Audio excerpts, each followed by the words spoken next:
Hey guys, welcome back to my channel. Ako si Kuya Boyet. So sa ating tutorial today is gagawa tayo ng mga animal toppers or yung mga safari animal or jungle safari animal kasi ito yung madalas gawin or orderin pag nagbi-business kayo or gumagawa kayo ng fondant cakes or yung mga buttercream cakes pero may mga fondant toppers ng mga animal. So ituturo ko sa inyo yung cute and madaling gawin ng mga animal toppers. Gagawa tayo ng giraffe, ng elephant, ng monkey, tiger, and lion. So, 5 animals yung gagawin natin. Alright, nag-prepare na ako dito in advance sa mga different fondant na gagawin natin. So, kinulayan ko na siya. Gray for the elephant, parang beige for the lion, and then medyo pale orange for the tiger, and then brown para sa monkey, and then yellow. Medyo muted yung color nito. Nilagyan ko lang ng yellow and then konting-konting brown. So, para maging muted yellow yung color niya. And we also need white and then black. And also pala, syempre, mga tools nakakailanganin natin. Brush, just in case maparami tayo ng cornstarch. We need wire cutter or actually gagamitin natin is barbecue stick. Mga fondant tools, sakto knife, and then brush. Tapos water and cornstarch. Alright? So, very important bago nyo siya shape into any shape na gagawin nyo for the fondant. Make it smooth muna. Kuha kayo ng anything round. You can use yung handle ng brush. Tapos, nagawa tayo ng indentation. So, maganda kasi sa mga toppers or sa mga ulo ng mga animals, yung medyo cheeky. Ito yung center niya, ibaba natin ng konti. And then, i-press lang natin yung handle ng brush. So, kailangan yung forehead mas malaki. Ito kasi magiging part ng mouth and then yung nose.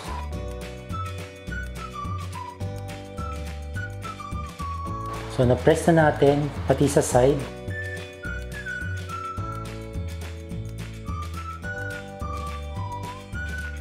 So, ganyan yung magiging ano niya, itsura niya. So, gagawin natin is pe-press natin to on the side, yung part na upper part ng head. So, para narrow dito and then pa-wide. Ito kasi magiging cheek niya. So, balik rin natin and using your thumb and your pointer finger, nagawa tayo ng parang gagawin natin pa triangular shape. So, para magkaroon siya ng konting baba. So, press lang. And then, smoothin natin dito sa forehead. So, pwede nyo rin kurut-kurutin. Kurut-kurutin nyo para lumabas yung ano niya, yung cheeks.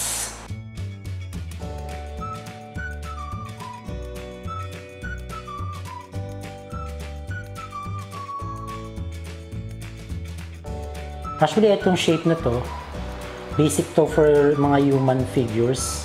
Ganito rin yung pwede nyo gawin sa mga ulo ng mga toppers. So, ganito yung shape niya. Ayan. Ganyan siya. On the side.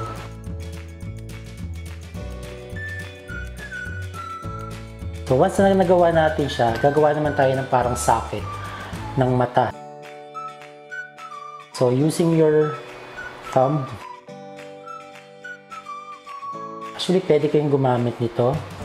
Pero para mas ano lang, mas subtle lang na meron siyang parang, ayun nga, parang cavity ng eyes. Pero hindi ganito kalaki yung eyes niya. Kumbaga parang meron lang siyang concave na shape.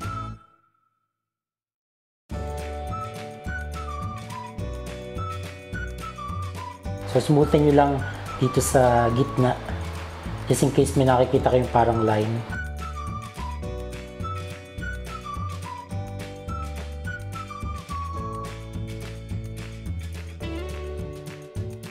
Parang ganyan lang. Actually, mas maganda yung thumb lang. And then, using a bolt tool na mas maliit lang. Depende actually sa gusto nyong gawing shape ng mata. So, pwede natin gawin is maliit lang yung mata. Ganyan lang. Medyo pa oblong. So ito elephant.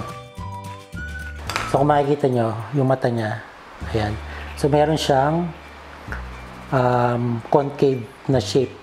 Tapos ito yung pinakamata niya. So mas cute siyang tingnan kasi pag may ganyan. Actually kamukha siya ni Jollibee. So pwede na ito, itabi muna natin, then gawin natin yung the rest ng mga animals. Yan, so gawa na yung ating mga basic shape ng head for the elephant, giraffe, tiger, lion, and monkey. So gawin na natin yung mga facial features niya. So let's start with the elephant. Gagawin natin yung ears. So for the ears, ginagawa ko is yung same color of course, tapos yung inner ear. Kulang tayo ng konting white and then konting color nung same skin color para ilalighten lang natin siya.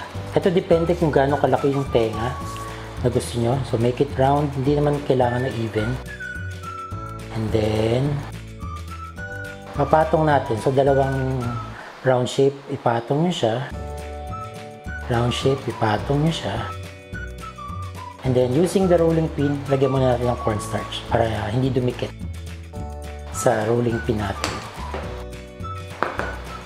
So, pipress natin siya.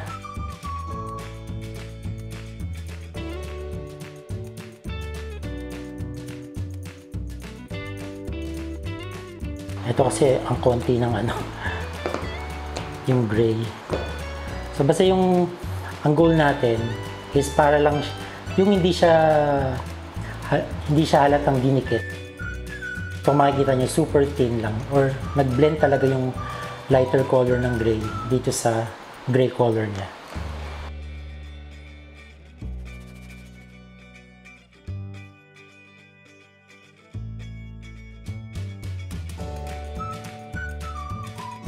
So ang magiging itsura niya is ganyan.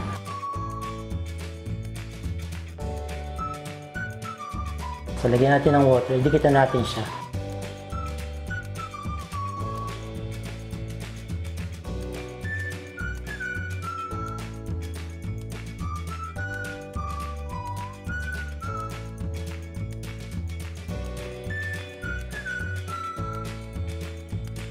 Tandaan lang sa pag-handle ng head kasi baka ma-deform since lang tayo, marshmallow fondant lang. Unless gumagamit kayo ng gum paste, mas nag-harden kasi siya. So dito sa top part, pwede natin idikit. Pasok muna natin. Pwede yung gamitan ng rolling pin para mas ma-press siya. And mapanipis natin itong top part.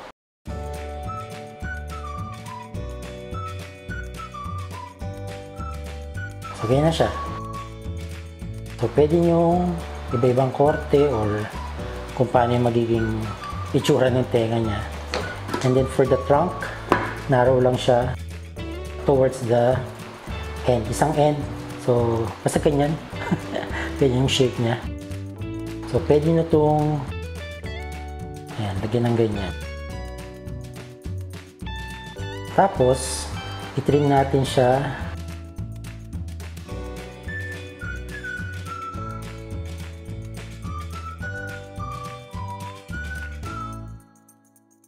Basta paslant yung pagkat ko. Nasaan na yung... So, dikit na natin. So, ganyan siya. So, konting water lang.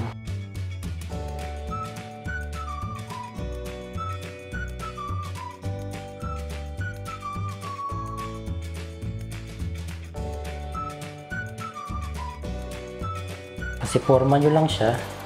And then for the mouth, dito tayo sa side. Ito lang. Ito lang yung papangitiin natin. So using the X-Acto knife, cut lang tayo. So lagyan natin ng parang dimple. And then pwede nyong ibuka yung mouth niya para nakatawa siya. Or halatang nakasmile. So wala pang mata. Mamaya natin lagyan ng mata. So next natin yung giraffe.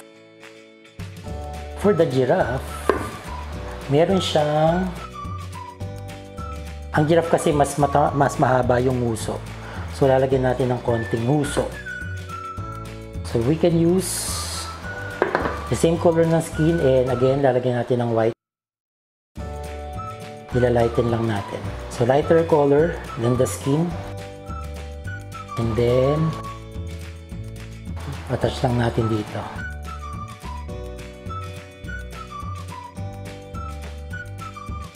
And medyo makapal siya. And then medyo pa triangular siya. Flat, and then pa ganun. And then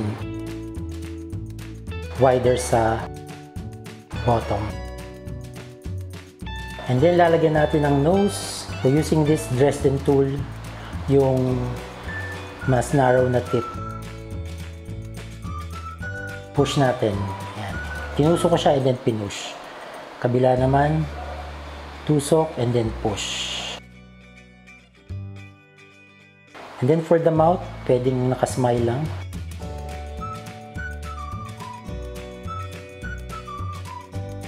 Push nyo lang yung ilalim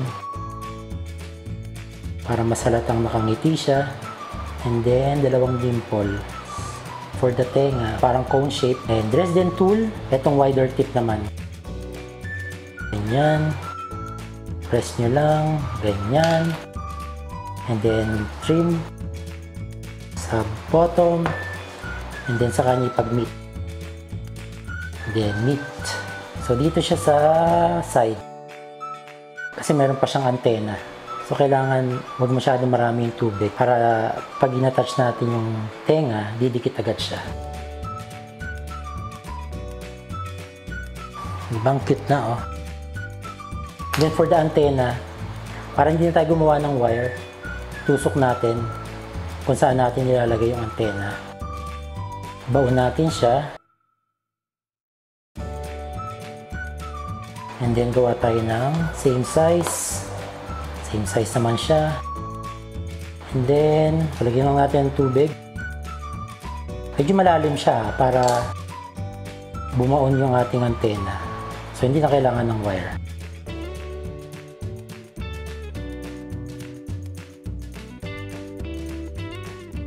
And then we can use the brown color para sa dulo ng antena niya or sungay, kung ano man siya.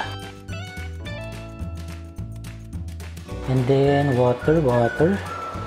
Actually, i-flatten muna natin para mas maganda yung dikit ng yung brown. And then flatten natin and attach. Flatten and then attach. O, diba? Ang cute. So, ito na yung ating giraffe. Ito muna ang lion. Or tiger. Tiger pala to. So, ilalighten natin yung skin color niya para sa nguso. Okay? Water. Pili kayo ng smooth na side.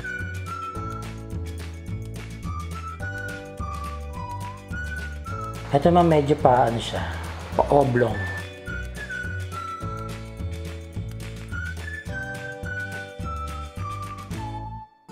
And then, para ma-attach yung nose natin,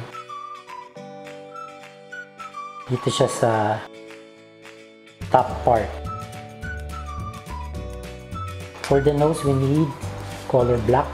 Then, attach lang natin dito sa ginawa nating mark ng nose. Attach lang, and then, i-flatten lang natin yung top. Just like so. And then, lagyan natin ng line sa center.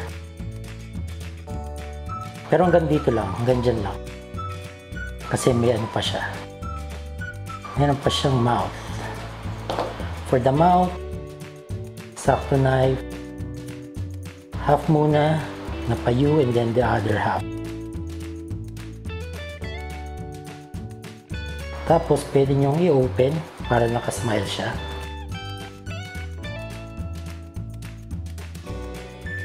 Yung ears naman, so 2 round shape na fondant of equal size. And then, ball tool. Press lang natin, ball tool. And then, flatten natin yung isang side.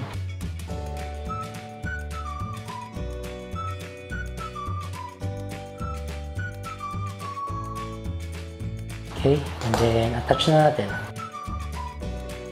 Nandito siya. Nandito siya. Pag dito kasi nilagay, para siyang bare. Kailangan medyo taas siya. Make sure na yung water is taki na siya or malagkit. Para automatic, didikit na yung ating fondant. Mukha ba siyang tiger? Or Winnie the Pooh? Pag dito kasi, mukha siyang bear. So, kailangan nandito. Nasa taas. Pwede nyo gawin din is lighter color yung nasa inner ng ear. Pero ganyan na lang siya. So, dito naman tayo sa lion. Same ang ginagawa natin. Ilalighten natin yung skin niya. So, parang sa tiger na ginawa natin. So, black fondant for the nose.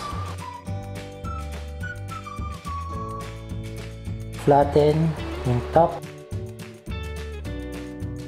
Lagyan ng line sa center. Half lang. And then, dalawang U.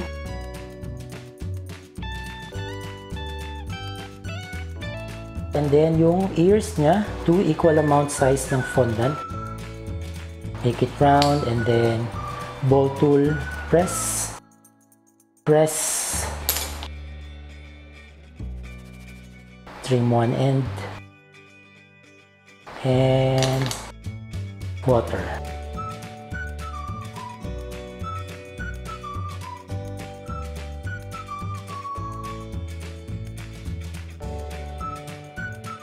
And for the monkey, brown and then white to lighten the color.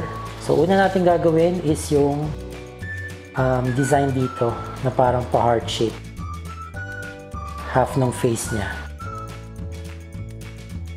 Using the X-Acto knife, gawa lang tayo ng parang heart, parang ganyan.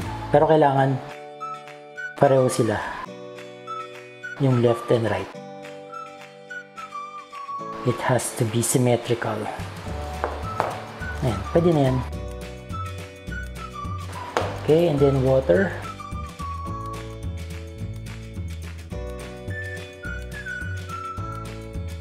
I-stretch natin guys para magpantay siya.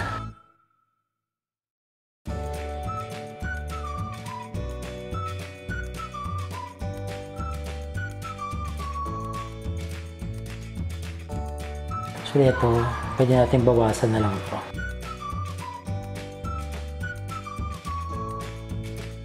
And then yung socket for the eyes, huwag natin kalimutan. And then gawin na natin yung eyes.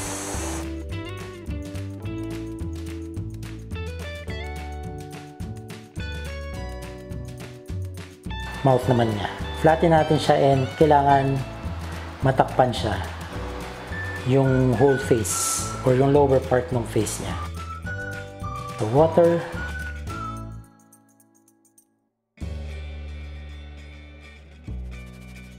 Attach.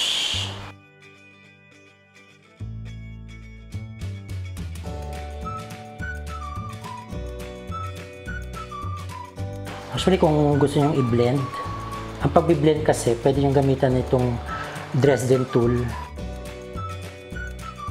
Tapos ipo-push-push nyo siya.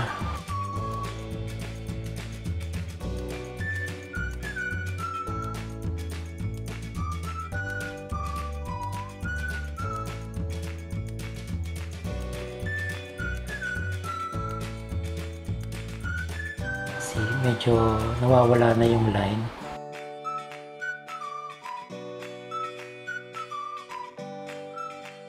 Then, lagyan natin ng nose. Parang ginawa natin sa giraffe. Sa right muna tayo and then malaki kasi ang ilong ng monkey.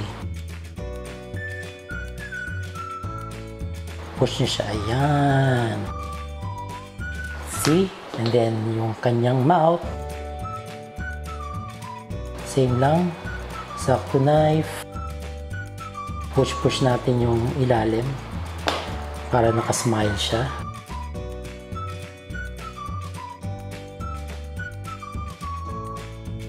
then dimples. Lagyan natin yung mata. So water lang, konti lang.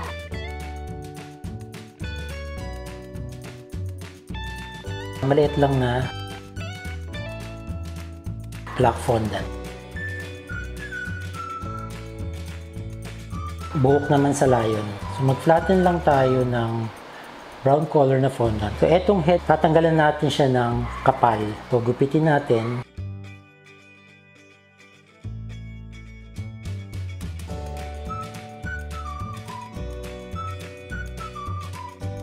So pwede naman siyang ibalik lang sa shape niya.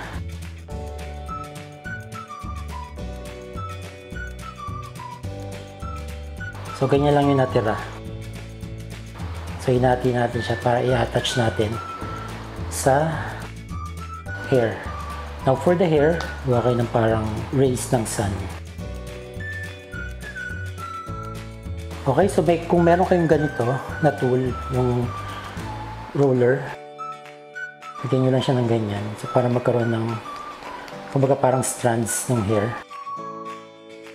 Okay, lagyan natin ng water. And then, ayan, medyo stretch natin kasi kulang pa siya dito. Kumbaga i-wrap natin siya.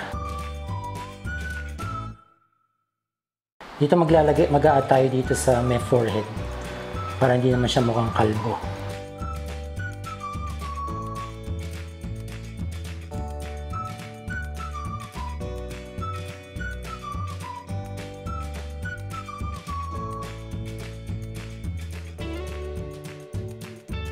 Wala pa palang tenga yung unggoy. Round fondant, press.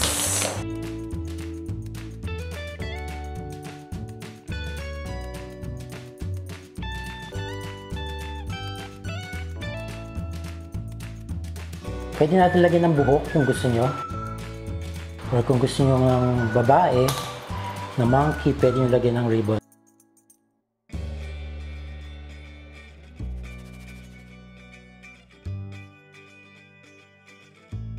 Yan. And meron pa pala. Lagyan natin ng eyebrows. So same color na lang, but then pwede kayong gumamit ng black for the eyebrows.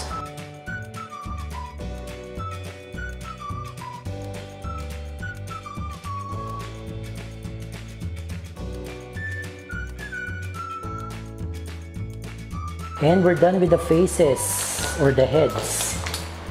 Hindi natin mga katawan. Ito, isang ano lang to. Isang hulma lang sa mga katawan. Except for the giraffe since mahaba yung neck niya. So maliit lang yung magiging ano, katawan nila. Flatten natin sa isang end. And then gawin natin yung feet. Ito, simplihan ko na lang yung paggawa ng mga paa nila. So, 2 round shape ng fondant. Ganun din, teardrop shape. And then, i-flatten nyo lang.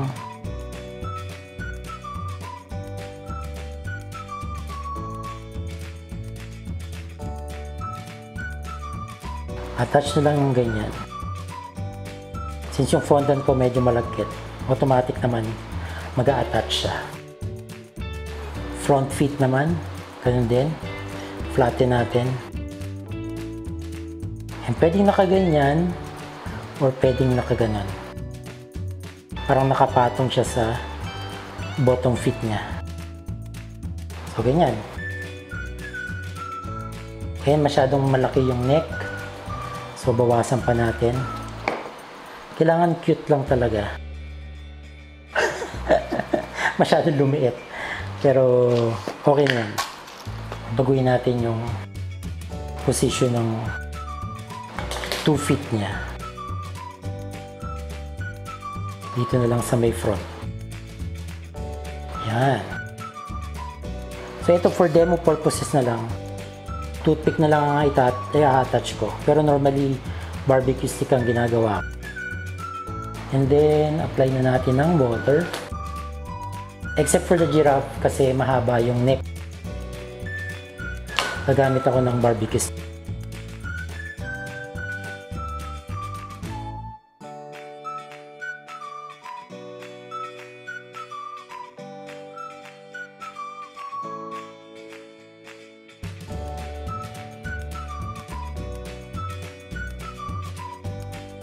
Now, ito ang medyo tricky part sa pag-attach niya. Kasi itong lower part ng ulo, kailangan naka-fold yung hair niya para yung katawan dito natin i-attach. And then dito ko i-attach. And then press down.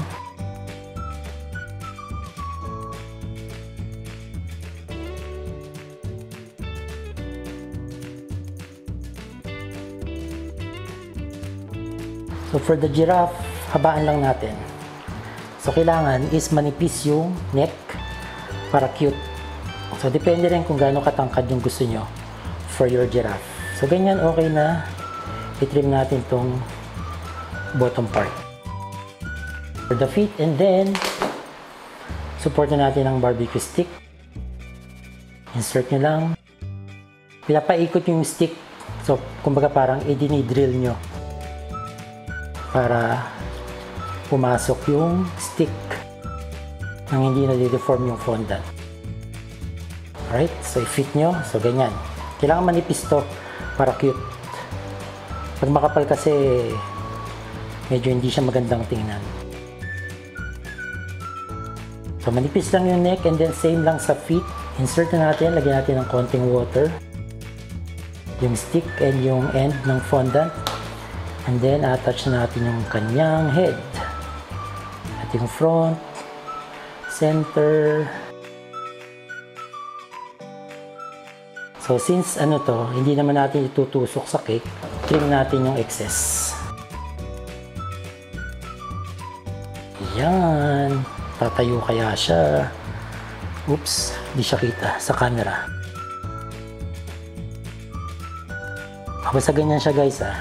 Ayan, tapos na. And then, lagyan lang natin ng pattern para sa giraffe and tiger.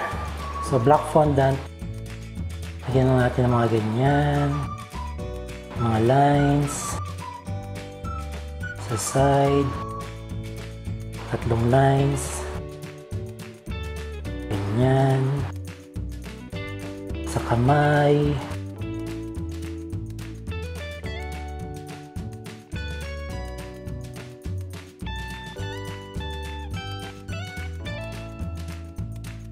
And then, ingat lang na huwag niyong mahawakan yung nilagyan niyo ng black ink.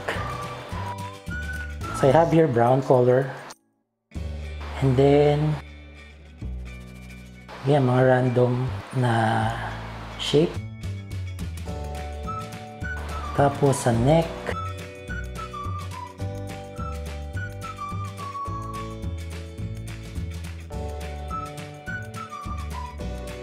Ito yung ating cute na animal topper. Yan, yung mga safari theme na cake toppers. Alright, so one final detail na lang para sa mata. Pwede gumamit ng white fondant or I'm using white food color gel ng Piotraco. So tiny dot, i-apply natin sa eyes para mabuhay yung mata niya. So malaking difference na nagagawa niya. Mas nabubuhay yung mata or yung character.